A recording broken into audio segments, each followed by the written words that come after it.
All right, we now welcome back a very special guest. He's a friend of the show, been on with us before. He's a college hockey reporter with the Grand Folks Herald. You read his work there. It's Brad Schlossman. We appreciate it, man. It's a big day for Ottawa Senators fans, and you've gotten to see Jake Sanderson now up close and personal for 2 years.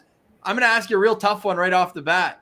What would you tell Ottawa Senators fans they're getting in Jake Sanderson? Well, elite player, elite person. He's a guy who I think when he was drafted, what everyone recognized was how well he can defend because of his skating, how he can gap up, how he can force turnovers when other teams are trying to enter the zone and go the other way. He makes really good little plays in the D zone. He can be in the corner on the wall and have two guys on him and make a little area pass to a teammate and it goes out. And I think if you're not watching really closely, those are the things that you overlook that he does well. If you're just kind of sitting there watching, it's okay, they got a zone exit. But if you're really watching closer, like, man, there were two guys on him and he just calmly gave it to the one guy in space and they were out of the zone. So I think that's where his defense gets a lot of attention. As Ottawa Senators fans, thoroughly enjoyed trolling the people who thought he did not have any offense. They saw he does have that as well. And again, it's through his skating. He skates so well that he can go around guys. He can create lanes. I think he's pretty deceptive when he has the puck at the blue line and there's a guy attacking him. He doesn't really have a go-to move. I don't know what he's going to do. He could shake his shoulders and go outside. He could go inside. He just is kind of unpredictable, and I think that's what makes him tough to defend at the blue line. As a freshman, the one thing he didn't do a whole lot of was finish plays.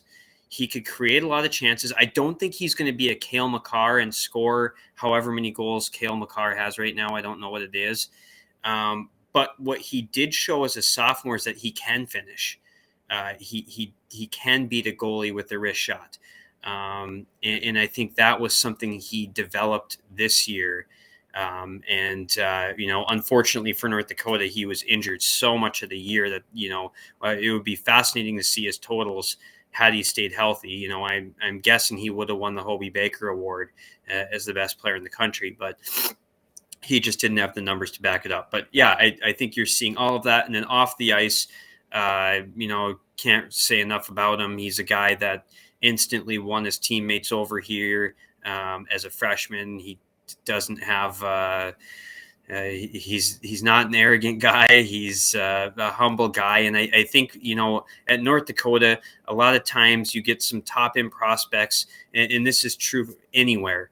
In their clock is ticking to the NHL, right? Like they're short timers wherever they're at, and then they're going to be in the NHL. Some of those guys maybe have a half a foot out the door, and Jake never did. He was all in with everything he did here. Right to the last play. Right to the last play. That was a great example of Jake. Yeah. He dove headfirst into the crease, ran into the post, did everything he could to win. And that's all that mattered to him, was winning at North Dakota and being with his teammates. And I think that's what endeared him to everyone there. And I think when he goes to Ottawa, I think that type of attitude will endear everyone to him there. And, I know the fans are expecting a lot. I would say, hey, like, he's still a young guy. Like, he's probably going to have some growing pains. Like, he probably isn't going to come in and win the Norris next year. Like, it's going to take a little bit of time, but he is a special player, and there is reason to be excited about it. Now, Jake Sanderson's second year at UND didn't go exactly as planned, and probably one of the craziest years a college player can have when you throw in, the pandemic, you throw in going to World Juniors, it gets canceled, you come back. That now opens an opportunity to go to the Olympics. You only get one game out of him, and then he has to come back. Then he comes back and hurts himself. Like, how much of this kind of crazy roller coaster year how much do you think that affected Sanderson's season? And do you think, is there any kind of positives you can pull from that, even though he did miss a lot of time playing at UND? Well, I think first of all, I think definitely it affected him. I think it hurt to not be, he came back this year to have a really good year. And this should have been, I wrote in the column, that this should have been one of the most memorable years he'll have in hockey. When he retires, he should have been able to look back at this year and said, man, like, rolled with the teammates, captained the World Junior team, maybe won gold. They were trying to defend it. Tried to win gold in the Olympics. They got ousted in a quarterfinal game. And it was, my memory's failing me. Was it a shootout? I'm pretty sure it was. Yeah, because they didn't use veneers in the shootout, and that was the controversy. Correct. It's no secret that team. Did they win that game with Jake Sanderson?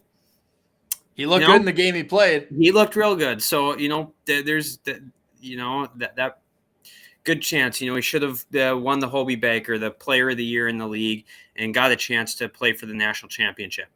And it seemed like all of that went away. He had the World Juniors taken away. He had the Olympics. I think that hurt. I think he was excited he got to go. I think there was some significant worry he wasn't going to be able to go at all when he tested positive for COVID. He got to go, got to experience a little bit, even though it wasn't what he wanted the experience to be. He did get to experience that. I think the really crushing part was the last injury. I think he had been through a lot already. He came back in time for the playoffs, and I think he probably felt he missed out on a lot, but he was still going to get this one last run in here with the team, and then that happened, and he doesn't get to play in the playoffs, and I think that hurt because he came back to do this before and I think if he has a normal year and goes on to Ottawa, I think it's easier. I think it was tough for him to leave in a sense because he felt there was some unfinished here. So, but as for his development, I think it was a good year. He was had a letter. That's always a good development piece for guys off the ice because I anticipate he will be wearing a letter at some point in Ottawa. On the ice, I think he developed he was a better goal scorer this year. He finished more of his chances. Early in the year, I think he tried to do a little bit too much. And as he reined in his game a little bit and, went at the right times, he was unbelievable. And I think figuring out the right balance was a good step for him there. And I think that's maybe what you'll see in Ottawa. I think right away, he's going to establish his defensive play. He's going to be solid and reliable, and he's going to start figuring out when and how much he can do offensively. At UND, his first year, that's what he did. When he first came in, he established himself defensively. He was solid, not really explosive offensively. And then about midway through the year, I think the light bulb came on. There was a game they played Omaha, and they were his freshman year, UND was really good. So they were winning like every game. And so, you're up by 2 goals in the third period, just play solid, right? Well, all of a sudden they're down by 2 in the third. And Jake, it was time to go. And that was the first time it was like, holy cow, this guy is way better than everyone. He was skating circles around everyone. And I think the light came on to him like, wow, I can do this. Like, sometimes he'd be entering the zone with speed and, he can go through guys at the neutral zone. He'd pull up in the offensive blue line and give it to the forwards. And we were sitting up in the press box like, Jake, you could have just skated that to the top of the crease and scored. Like, nobody was going to stop you. And I think he kind of realized that. And I would expect the same in Ottawa. He's going to establish his game, and then he's going to figure out exactly when he can go, how much he can do, and what he can do. So I see a similar progression in Ottawa. Kind of like a learn the trade before you learn the tricks of the trade type thing. And, yeah. He's not going to come in and start turning over pucks, and he's going to come in and establish, and that's a way to win teammates over too. Come in and try to dangle through 3 guys and keep turning over pucks. They're going to be like, what is with this new guy? Like, you can't do that here. And I think he's going to figure out what he can do when he can do it. And once he gets comfortable, that's when you're going to see the offense come. He's probably not going to have a hat trick in his first game, Sens fans. Sorry. But it's going to come. Now, when you mentioned his leadership, Brad, I think you probably know right off the top of your head, who were the other sophomores that have worn a letter for North Dakota before? Because I have a feeling it's a short list. It is a short list. Off the top of my head now, Brock Besser wore an A as a sophomore. And was it Oshie or Taves? Taves wore an A as a sophomore. Okay. And then before that, I believe it was Dave Hackstall. Oh, there you go. So some pretty good leaders in that company, huh? Yeah, no doubt. And Taves is the only one drafted higher than him, right? Taves is the only one that North Dakota ever drafted. The only 2 top 5 picks they've ever had are Taves and Sanderson. And honestly, there are some similarities to them off the ice. Jake reminds me of Johnny in some certain ways. Their personalities are definitely different, but there are certain attributes that some of these high-end guys have. And Zach Parisi had some of it too. Just they're so driven and so focused, and they have an uncommon poise and maturity for a kid those age. Honestly, Jacob Bernard Docker reminded me of those guys too. He's very similar personality to Johnny. So he does have those qualities. So 41 points in 45 games, including 6 multi-point games this year, 2 3-point games. Does he have a signature moment or a signature game that UND fans will look back when they think of Jake Sanderson's time at the Ralph? I think that's that's kind of the tough part, because I think those signature moments in games come in the playoffs. Yeah. And I think everyone was waiting for that. What is going to be that goal he scores? The last game before the Olympics, they're playing St. Cloud and they're down 3-2, and he walks a guy and scores and ties the game, and they win in a shootout. And I think those are the things that you remember. He was very, very, very close to having one last year in that 5 overtime game with Duluth. He was the best player on the ice, and no one was really in the same ballpark as him. And he hit the post 30 seconds before Duluth came down and scored. He had so many chances in that game that, he was close to having one there. But when he leaves, what is going to be the moment or the goal everyone thinks about? That's a really good question. I don't know if you're going to have the same answer. Part of it is because he didn't get to play in the playoffs. And part of it is because, all of his goals this year were highlight reel goals. Yeah. He didn't throw a puck off a boot. He was walking guys. And for me, the one that really stands out was the one he scored at Miami. He circled the zone twice. He went back and he kind of did it, not just 2 circles. He went down and around and then back around. And then he gave the puck to someone. He got it and he skated all the way around and scored. And well, that was his best weekend for sure. He had 6 points in 2 games that weekend. Yeah. Don't try to cover him man on man. It's not going to end well. He was electric. And then he had another play that weekend too, where he did the same thing and set up a teammate at the very end for a goal. And I was sitting by some of the Miami coaching staff in the press box during that. And when he was skating circles, I just started I actually started laughing in the press box. And the coach kind of looked at me and I said, "Sorry, he's just so good." And the guy goes, "I know." And then right after he said that, boom, he scored the goal. And man. Yeah. That's poetic. Yeah. Geez. Sorry, Brad. We got to thank you for all the time you're giving us on a big day, guys, and all the coverage that you've given us. And we're gonna link, if you haven't read it already, we're gonna link Brad's latest in the description here on YouTube. But Pillsy, you got one final one for him, and it's not even Sanderson related. Yeah, definitely check out Brad's articles for sure. And so the Ottawa Senators have one Nodak Sens left, and it's Tyler Kleven. We need to reload.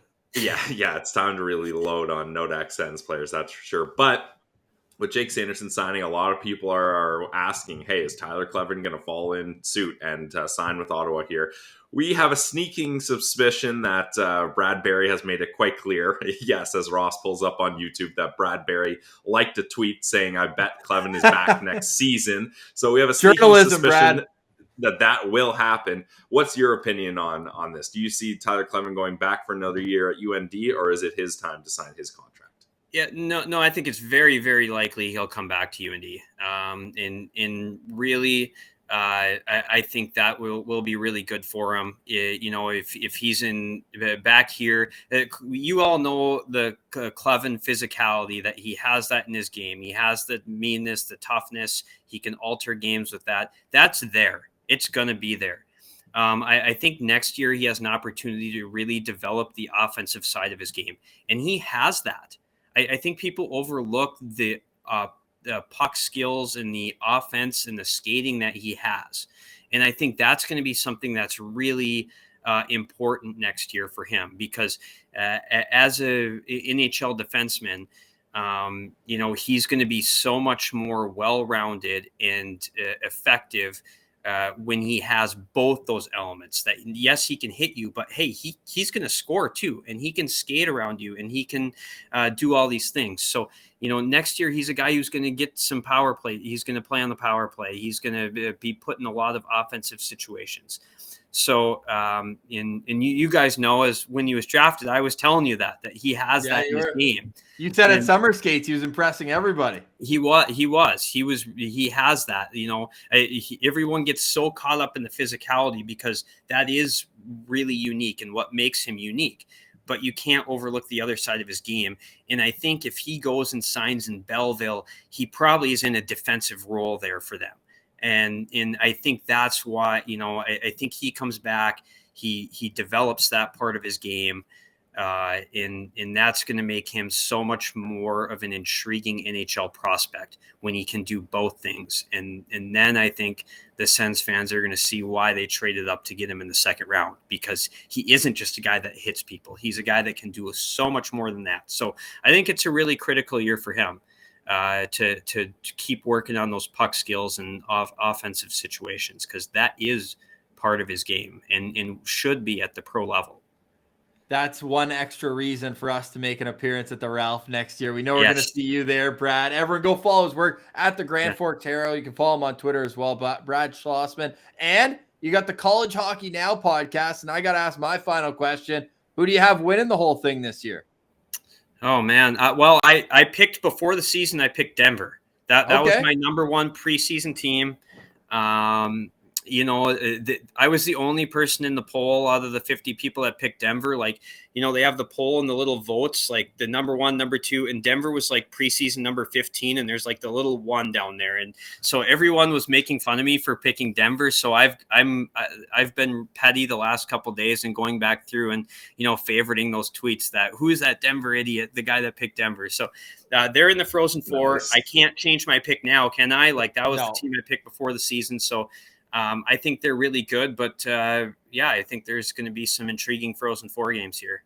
We'll be riding with you on that one. I want to see you pull that major upset off. If you know anything about the Senators, it's the small market, the little guy who could maybe, and Jake Sanderson is going to certainly help that. Thanks for giving us a little more insight into what Jake's going to bring, Brad. We really appreciate it, and we look forward to talking again down the road.